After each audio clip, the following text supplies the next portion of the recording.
Graça e paz do nosso Senhor Jesus Cristo.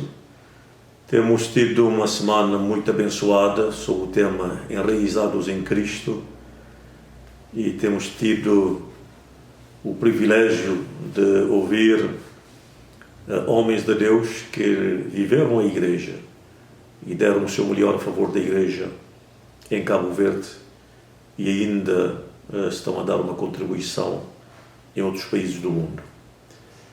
Neste último dia da nossa semana especial, gostaríamos de ler o texto bíblico que está no livro de Mateus capítulo 16, verso 18, que nos diz assim: Pois também eu te digo que tu és Pedro, e sobre esta pedra edificarei a minha igreja, e as portas do inferno não prevalecerão contra ela. Oremos. Deus nosso Pai, Tu és o Senhor da igreja, nós somos apenas servos da igreja. Eu peço que possamos ter Teu poder e força para cumprir a Tua missão para com a nossa geração. No Teu nome nós oramos agradecidos. Amém. O corpo de Cristo não existia nos tempos do Antigo Testamento. Surgiu quando o Espírito Santo veio viver nos crentes no grande dia para a igreja primitiva, que foi o dia de Pentecostes.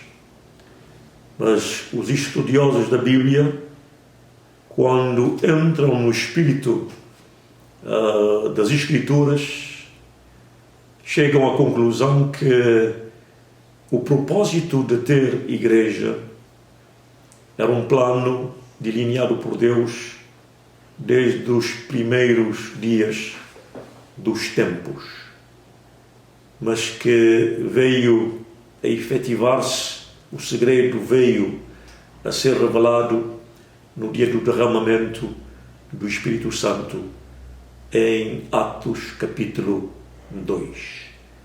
Então podemos traçar o começo da Igreja de Cristo com o derramamento do Espírito no dia de Pentecostes. Muitos perguntam qual é o significado da Igreja.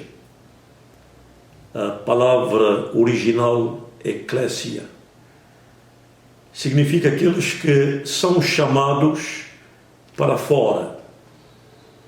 E dentro do desenvolvimento do conhecimento bíblico, entendemos que vivíamos da nossa maneira, vivíamos com nossos valores e a mensagem do Evangelho chegou e nós fomos chamados para um novo relacionamento, fora, longe do relacionamento que nós mantínhamos com o mundo e com as coisas do mundo.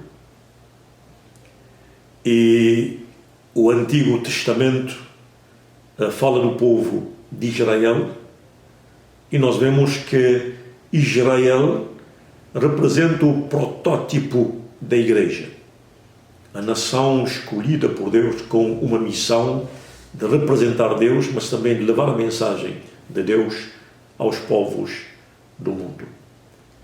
E temos muitas semelhanças entre a vida do povo de Israel e a vida da igreja hoje. Israel, durante muitos anos, foi dominado.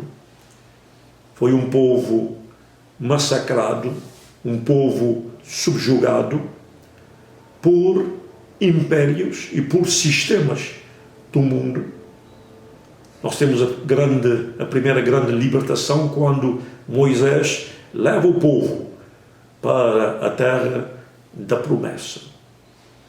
E, continuando a história, nós percebemos que durante muitos e muitos anos o povo de Deus sofreu opressão por desvios frequentes e desobediência permanente à palavra do Senhor.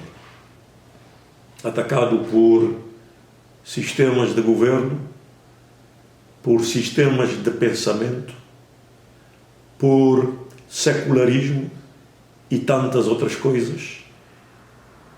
Depois de 2020 anos, nós temos ainda igreja, e o testemunho claro que fica para nós e para as próximas gerações é o testemunho do caráter eterno da igreja. A igreja enfrentou dificuldades no passado, venceu as dificuldades do passado. A igreja permaneceu. A igreja hoje enfrenta dificuldades e, confiantes nas promessas de Deus e no conhecimento bíblico, cremos que a igreja vai permanecer. A igreja terá também desafios futuros e a certeza é que a igreja também vai vencer e ela vai permanecer, fazendo jus a Salmos capítulo 145, versículo 13, quando a Bíblia nos diz: o teu reino é um reino eterno, é um reino que não tem fim. Mas pensamos também no propósito da igreja. Depois da constituição da igreja e da visão dos séculos, nós temos o propósito, ou podemos falar dos propósitos da igreja. Deus criou todas as coisas e há um propósito para tudo quanto foi criado por Deus. E há um propósito para todas as coisas que existem sobre a face da terra. E há um propósito para a igreja. No livro de Apocalipse, a Bíblia fala do castiçal de ouro. E ouro era metal de grande valor. Metal puro de grande valor. E quando a palavra de Deus aponta para ouro, está a chamar a nossa atenção para um Deus santo que se relaciona conosco no terreno da santidade, mas também que quer que entre nós vivamos a experiência da santidade. E a igreja deve ser pura para cumprir o seu propósito de testemunhar e de levar a santidade de Deus para os outros homens e outros seres humanos. Alguém poderá dizer: é impossível viver a experiência, mas a palavra de Deus aponta e nos diz que o Deus que chama seu povo para uma vida com propósito de santidade é o Deus também que capacita a sua igreja, capacita os crentes, e Ele infunde-nos de poder para cumprirmos a nossa missão como sua igreja. Um outro quadro que fala do propósito da igreja é o quadro do castiçal. Castiçal que suportava a vela que ardia. E aqui nós temos a missão apostólica da igreja, chamados para sermos apóstolos de Cristo, sacerdotes de Cristo.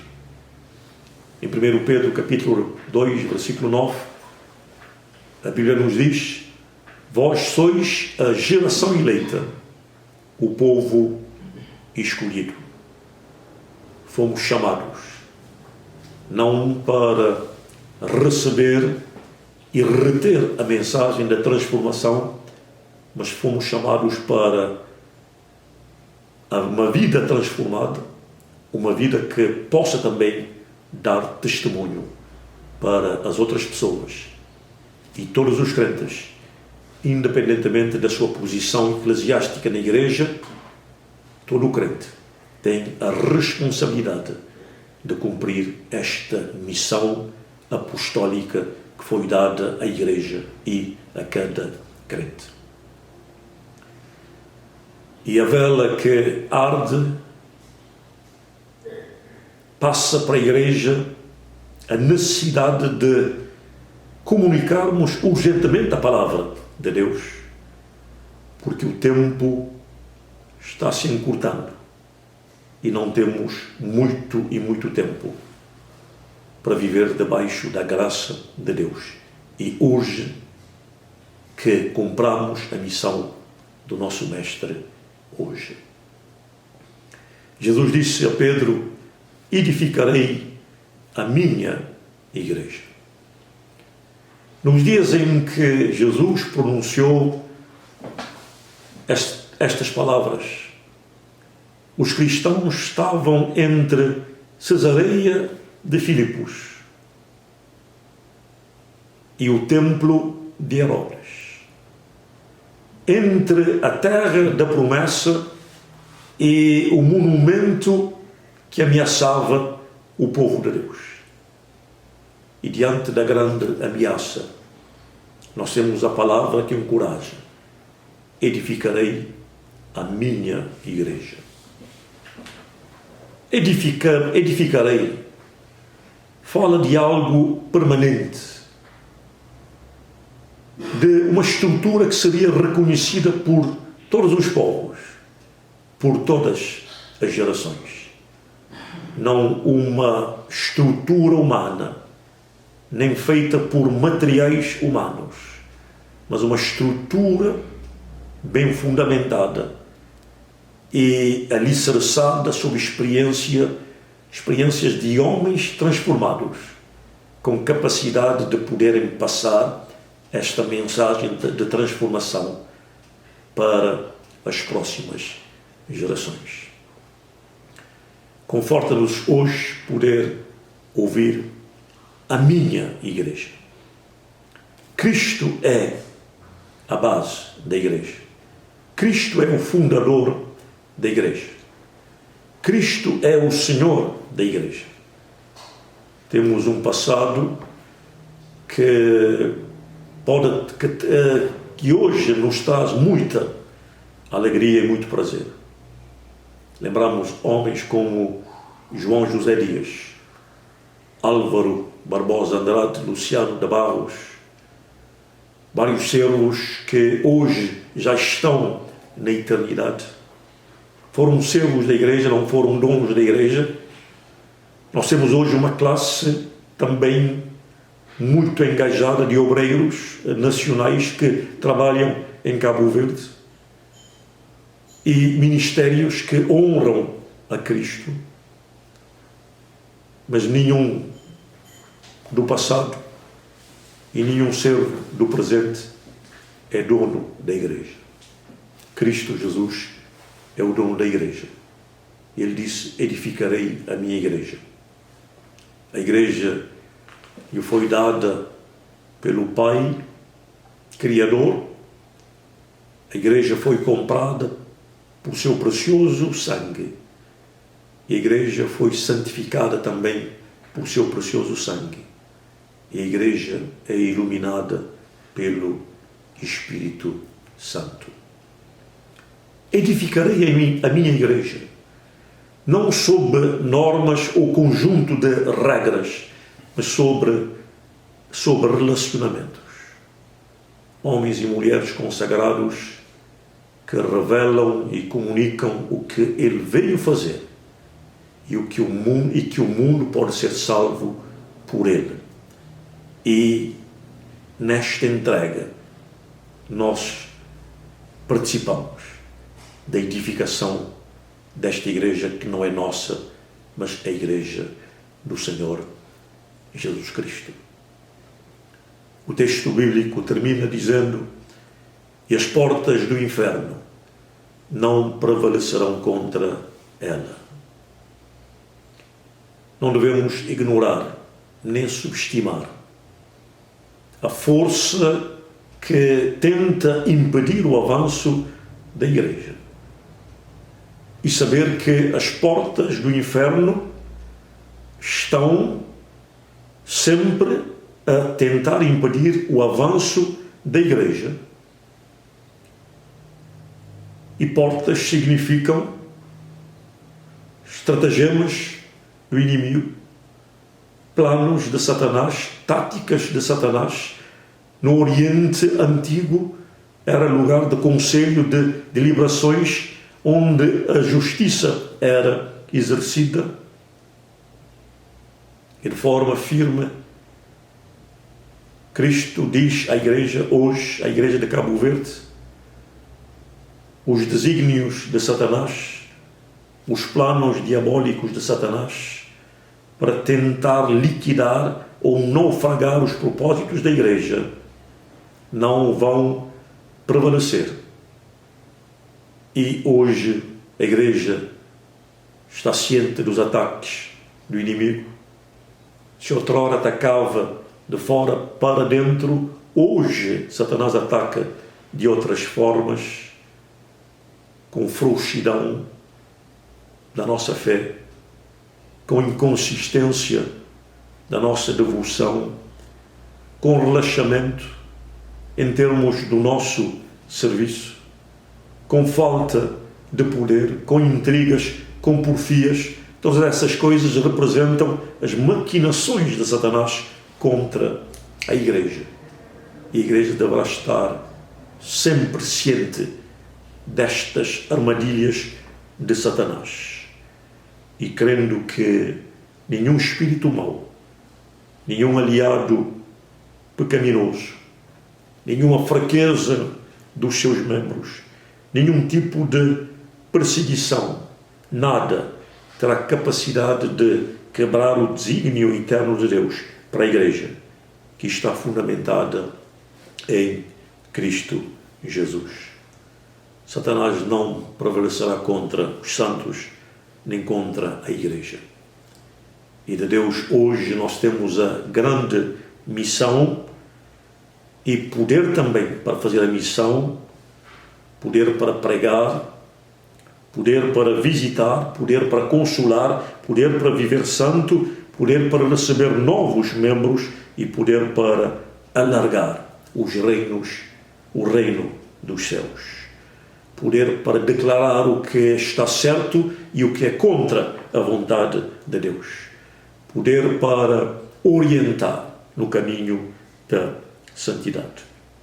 Esta é a igreja do Senhor, que está em Cabo Verde e que tem cumprido e que vai continuar a cumprir a missão, tendo como o único propósito a glória do Deus Pai, a glória do Deus Filho e glória do Deus Espírito Santo. E Apocalipse termina com a grande visão de João, quando ele disse: eu vi uma grande multidão diante do trono do Cordeiro. E louvamos a Deus pela antevisão do grande gozo, a bênção de sabermos que fazemos parte da igreja hoje e seremos a igreja do Senhor por toda a eternidade. Que Deus possa abençoar o Distrito Sul, o Distrito Norte de Cabo Verde, e Deus possa abençoar a missão da Igreja do Nazareno à volta do mundo. Amém.